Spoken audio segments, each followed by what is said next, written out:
Hello, welcome back. My name is Aaron Kais. So I'm going to be doing something a little different today, something I haven't done before, starting a new series, I hope.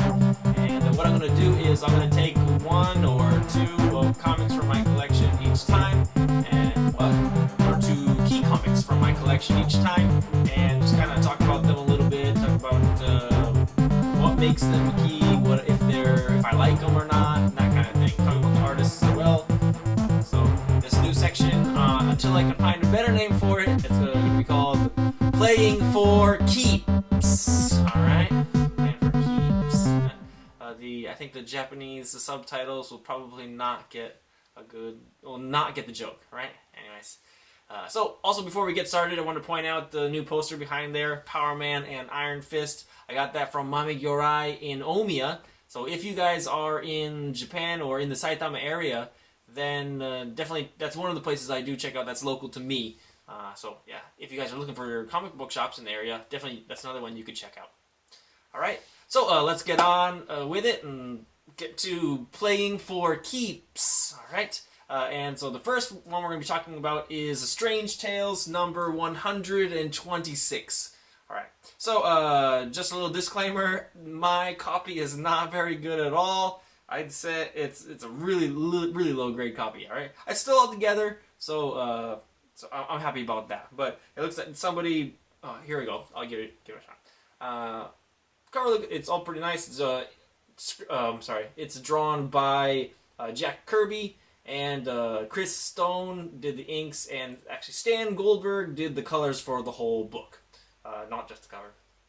So you can see there's some kid drew some, or I don't know, somebody drew on it with pencil and tried to erase it up there. I got a little rip there. So, pretty low grade copy. Yeah, hoping for a better one in the future. But, take what you can get, right?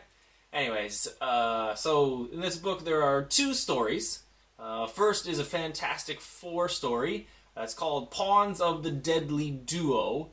So, the Deadly Duo being the Mad Thinker and the Puppet Master. Over here, in the story, I'll show you the first page there. We got the Mad Thinker and the Puppet Master there. So you can see they're putting some figures of Johnny Storm down there. As you can see, Thing in the background. Well, the rest of the Fantastic Four in the background there. So, this story, Pawns of the Deadly Duo, it was scripted by Stan Lee and Dick Ayers. The pencils were also done by Dick Ayers, ink done by Paul Reinman, and again, Stan Goldberg did the colors for it. Alright, so in this story, we see that Puppet Master and the Mad Thinker, they have a plot to destroy the Fantastic Four finally. And so they make a little controller for Thing, or Ben Grimm, and so in the story, Human Torch and Thing, they start battling when the Thing is under control of the Puppet Master. Johnny Storm falls out of the car that they're fighting in, and he's already knocked out, and he's falling to his death. And Ben Grimm was able to wake up and snap out of it and save him with the car. He swoops down. After that, they go back to Reed Richards to try to figure out what happened. They find out that Puppet Master was in control, so they made a new helmet for Ben Grimm to wear that exploded on the Puppet Master when the next time he tried to use it. So they hope that will stop the Puppet Master from trying to control the Fantastic Four in that way again for forever.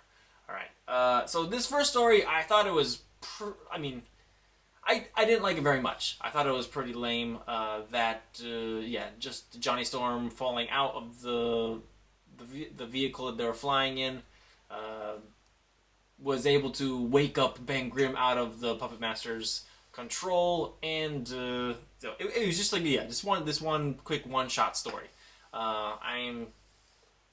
Fantastic Four isn't my favorite anyways, but the reason that I do like this comic is actually the second story, which is, as you can see here, it's a Doctor Strange story. It says, Doctor Strange at last invades the domain of the dread Dormammu. Okay? And actually, that is the name of the story, Domain of the Dread Dormammu. Okay. Actually, we'll go to the first page there. This was scripted by Steve Ditko and Stan Lee. Also was penciled and inked by Steve Ditko. Colors again by Stan Goldman. All right. So, sorry, I was showing the wrong page there. Okay, that's probably the better one. All right. So, first off, wicked cool scene right at the beginning there. All right. So, story of this one, it goes, so the Ancient One calls Doctor Strange to his side and informs him that the dread Dormammu is going to make his way into the Earth realm. And so Doctor Strange has to go into Dormammu's realm and defeat him. So Doctor Strange does exactly that, goes in, meets up with a bunch of opposition, and fights through each one of them. And there is a girl in the background watching his success. Finally, Doctor Strange gets to Dormammu, and Dormammu says he only challenge the Ancient One.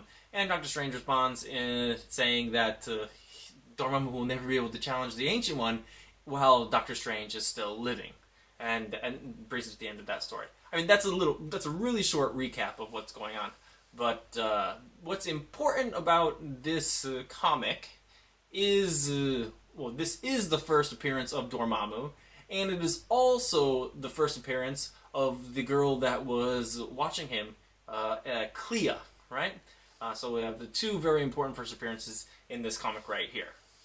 With the Doctor Strange movie coming up soon, I think the talk on the internet is probably Clea is not going to be in the movie, and the girl whose role is not confirmed yet. Everyone's saying that she might be like Night Nurse or something like that. So probably this, as far as Clea goes, it's probably not important to Doctor Strange cinematic universe just yet. However, of course, we also don't know any news about Dormammu in the Marvel Cinematic Universe yet either. But I would love to see Dormammu somewhere in. I mean, Dormammu is the big bad for Doctor Strange. All right.